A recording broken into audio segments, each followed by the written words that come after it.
All right.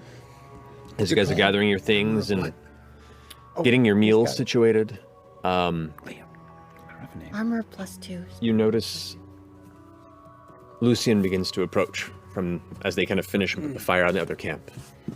Steps up, heavy coat on, looks like he's all smiles this morning. Before you finish breakfast, since we had a bit of a conversation the other day, sure, I'd be curious. He pulls in the cloak and pulls out what you see to be the collection of papers and haphazard binding on the tome that you saw taken from the interior of Vestaragna's chambers. Oh, yeah, that book. Kind of looking over to, kind of holding it out. I assume someone wants to give it a shot. Absolutely. He's the one that understands that sort of stuff. I certainly hope so. Here. Okay. I scooch over to Caleb. Yeah, come have a seat. Okay, so the two of you. Okay. I roll out a wide piece of leather so it doesn't get snow on it, and I set it down and... Distance. Thank you. Reach into my components and I pull out a black pearl. No. Pull out a white pearl. Guidance. And I will cast Fortune's Favor on myself in little geometric shapes. Okay. I'm gonna Spiral out. grab his shoulders and give him a little back rub and say, "You can do this, Caleb. You got this. Guide the hands."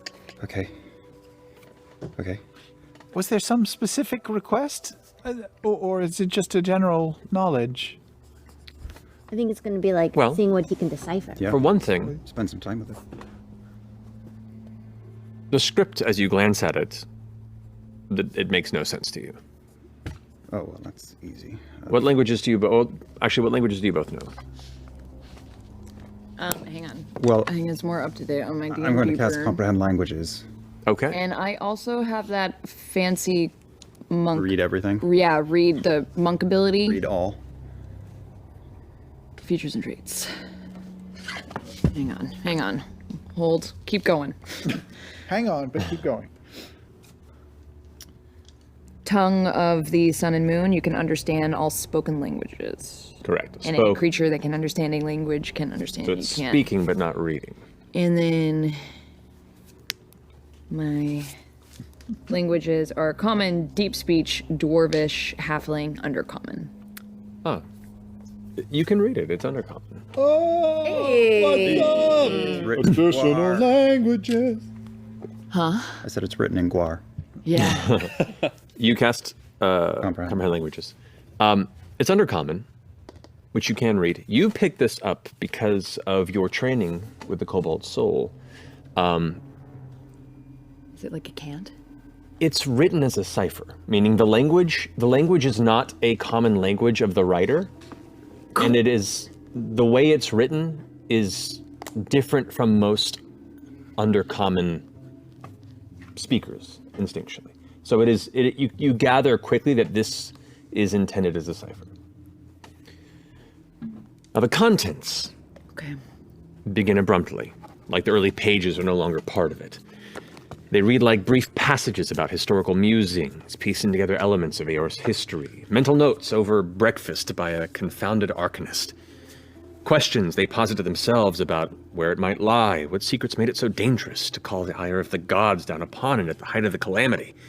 Details of odd recovered relics from around the frigid depths surrounding Islecross, and the theories that they have that elements of Eor might actually be found there.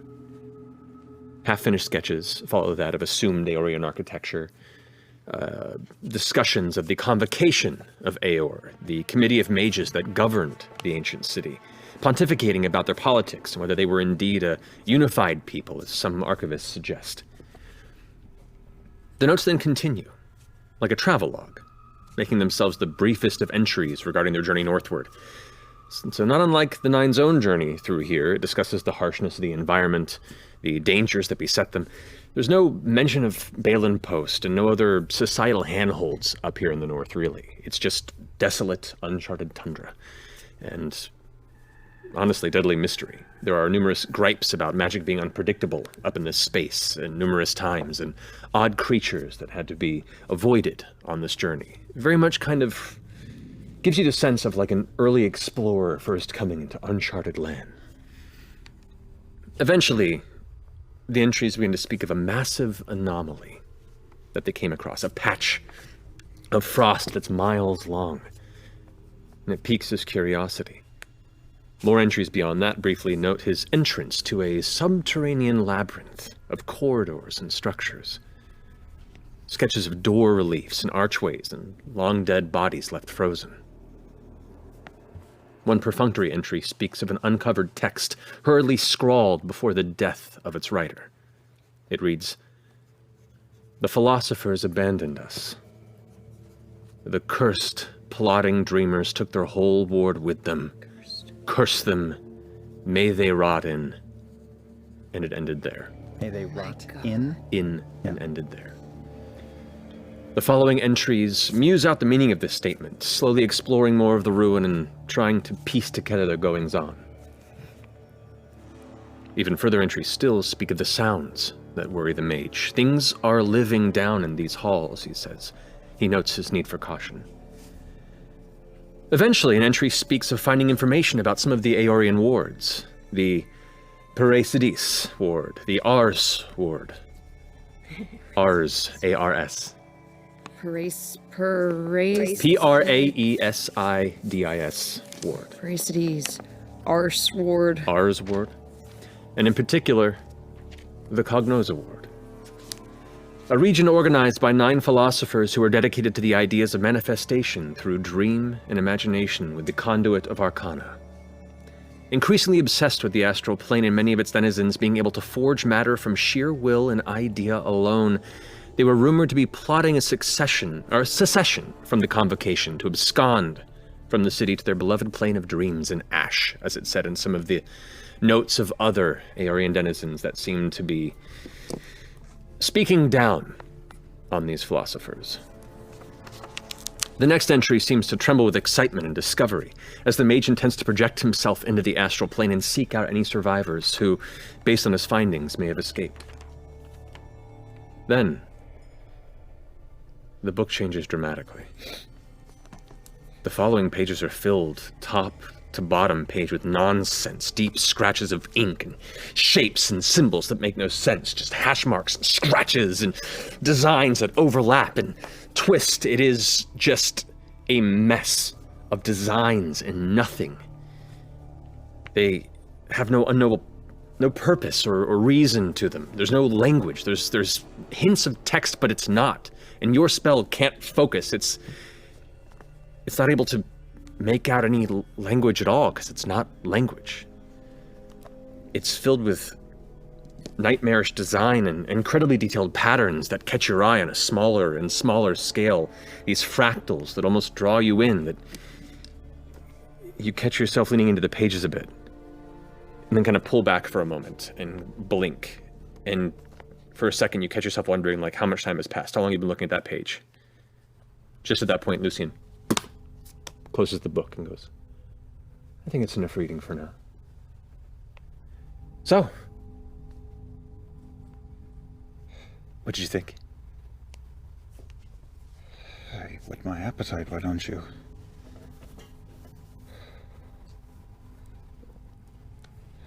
They seem a lot like, the soberest assembly of their time, but better or worse, depending how you look at it. How long were they looking at it? They began to read through, and then once they got to the strange scrawlings, it was a page turn, a page turn, a page turn. And then they just kind of stared at one page quietly for about 5 minutes. Wow. Okay. You said his spell was having a hard time making sense of it. Just looking at it. At a certain point, it wasn't language anymore. It was... Yeah, once you got to those pages, there was no language. It looked like a disturbed individual's attempt to produce nightmare on page. But then there was structure. There were things that looked almost like glyphs, but they were broken and absent of any reason. You saw patterns that made no sense, but were also beautiful, and there was math to it at times, but then it seemed to just scatter out into nothing. It was infuriating for a person who has spent their life studying structure and equation and the ability to control the order of the world and the elements and focus them. And you think back to it, even with your keen mind feat, and for the first time, oddly, you can really not recall the details in any of the pages you just looked at. Yes, well, it's very much, and I'm bumping Beauregard, I'm not even talking to Lucian. We're talking so much about dreams. This is dreams on paper. Yeah. This is your friends talking to the writer in their way. And you are able to read or make something of this? Not at first. But if you make sense of any of it, please do let me know. Was I able to glean anything in terms of pattern recognition just for the short amount of time that I was looking at it with my expositor chaos screw brain? Go ahead and make both of you an intelligence check for me, if you don't. Just a straight. Just a straight intelligence check. One. Why this dude doesn't That's a sleep. plus D4. What kind of roll is it? Intelligence check. Just roll and add your intelligence modifier. 19. 25. Not bad. Not bad.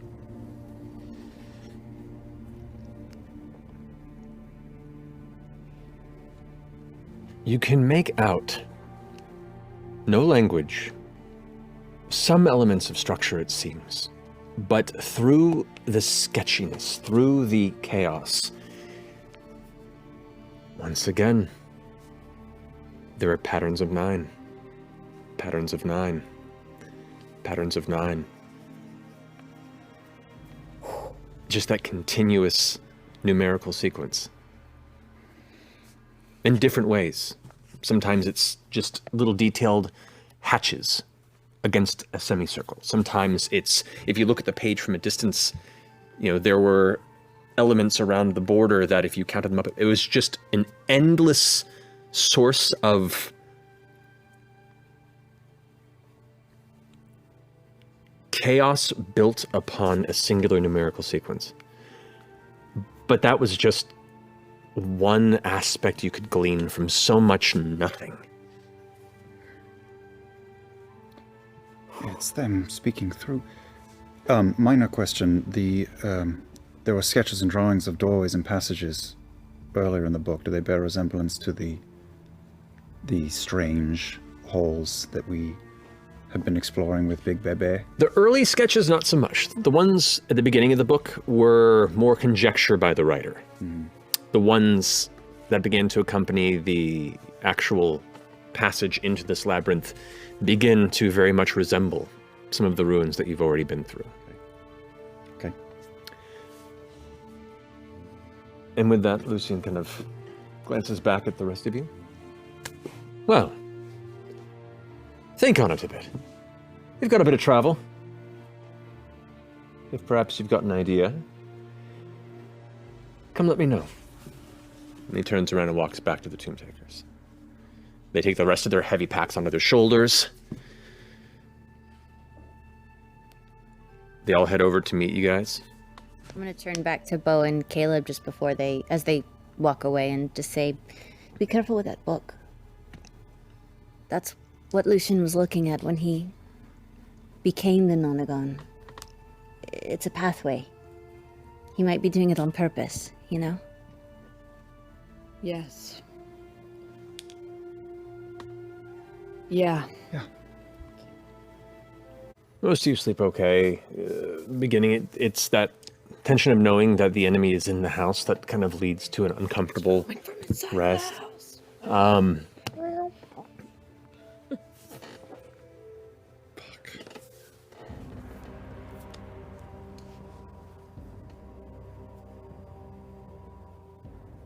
Caleb and Beauregard. Oh, because you looked.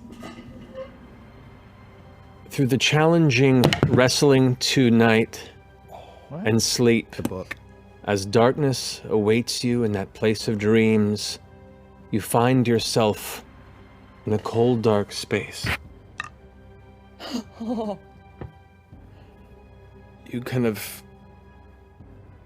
You remember kind of nodding off, but now you're here, like conscious, it feels.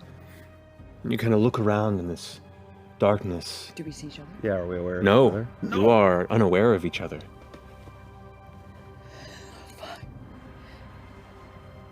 And this faint red glow begins to warm in front of you, like a tiny tinder flash that begins to burn into a bright flame.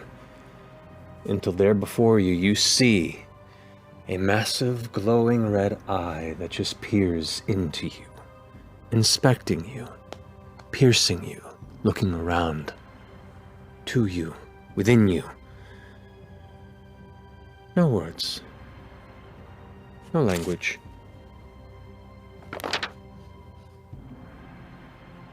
You immediately feel this kind of sense of fear and odd desperation, but it begins to subtly pull away as you feel it connect to you.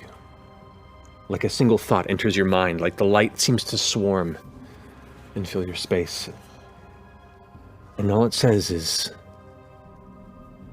without language but feeling, emotion, welcome, welcome, welcome, welcome, welcome, welcome, welcome, welcome, welcome. And you hear this faint sound, this humming, like thousands of bees buzzing. And as you listen, you begin to see scratches, shapes, flashes of the pages that you had looked at in that tome. And it's not buzzing.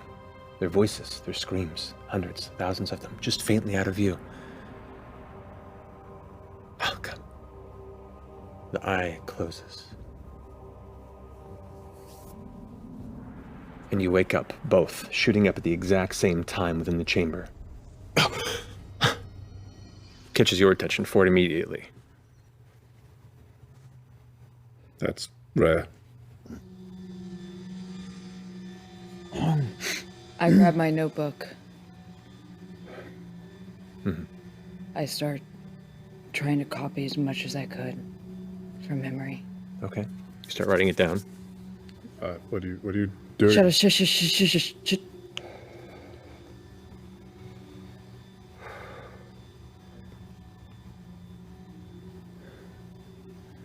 That's not good.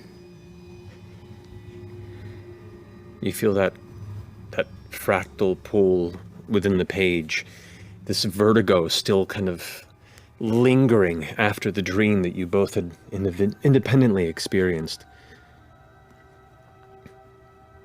As Beau's like sketching in the book and kind of holding it in front of her.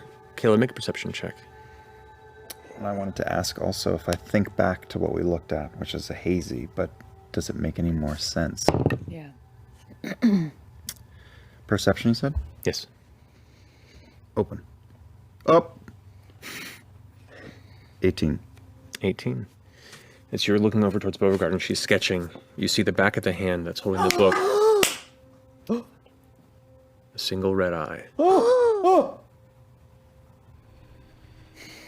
She's just drawing, And she's unaware. seemingly. Nothing. Stop. What? I take her hand and twist so that hers is on top with the back facing up. On the back of your left hand, you see an identical red eye in the skin to Lucian's. Yeah, I know. Come here. Turn around. I look where the tattoo on her neck is. Are there any more? No, I look at your neck. nothing. Your arms. He had one on his arm. Gotta check the gooch. Um, Oh no. Oh no. that's the last place you look. We just wake up to Caleb butt ass naked. And Beau's like, The Somnovem's like, oh, this was a bad idea. I'm sitting there holding this like, Except it was the worst watch. I do actually. Ichabod Crane just pulls off his shirt, and I just start looking at like bare chest and arms to see everywhere, and turning around in front of Beauregard board.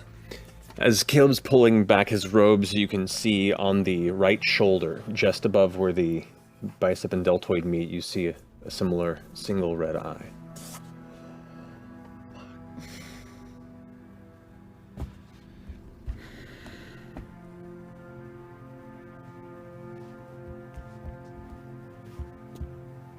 Ha ha ha ha ha. The rest of you begin to come to, hearing the shifting and ruckus and conversation, and the tension in the room is immediately accessible to you. wish I had that spell now. Does it feel like anything? No, though strangely warm. I look down at my notes. What did I draw? You can see, you recall like writing your dream, the words of it, and you look down at the page again, and it is just scratches and lines and nothing.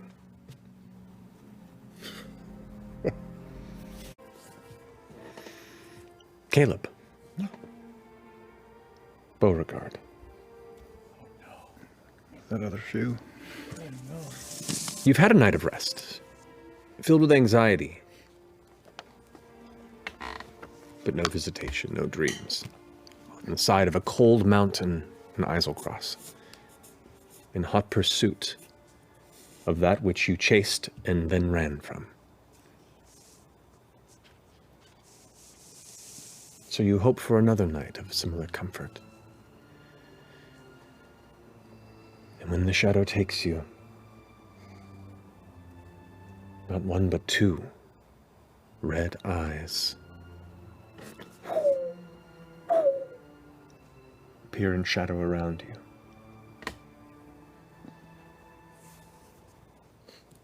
Another finds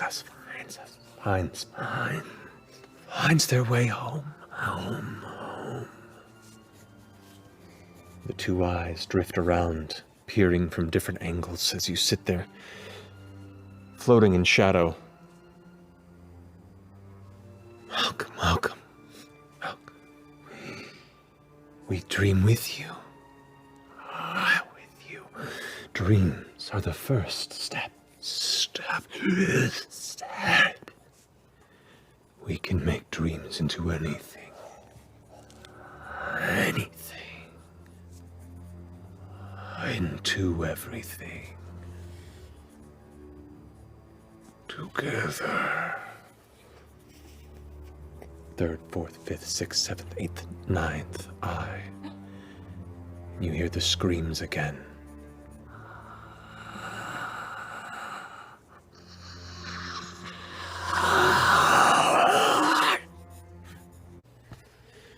All of you eventually find as comfortable a crowded space as the dome always provides. Finally, exhausted, muscles sore, still processing the events of the past day or two. Who knows how long it's been? It's lightless down here. You have, aside from Caleb, little sense of passage of time at fucking feet. Where does that threshold of consciousness begins to fade into the realm of dream? Beau and Caleb. Fucking. I was waiting for it. Saddle up. In the darkness, you just hear a voice.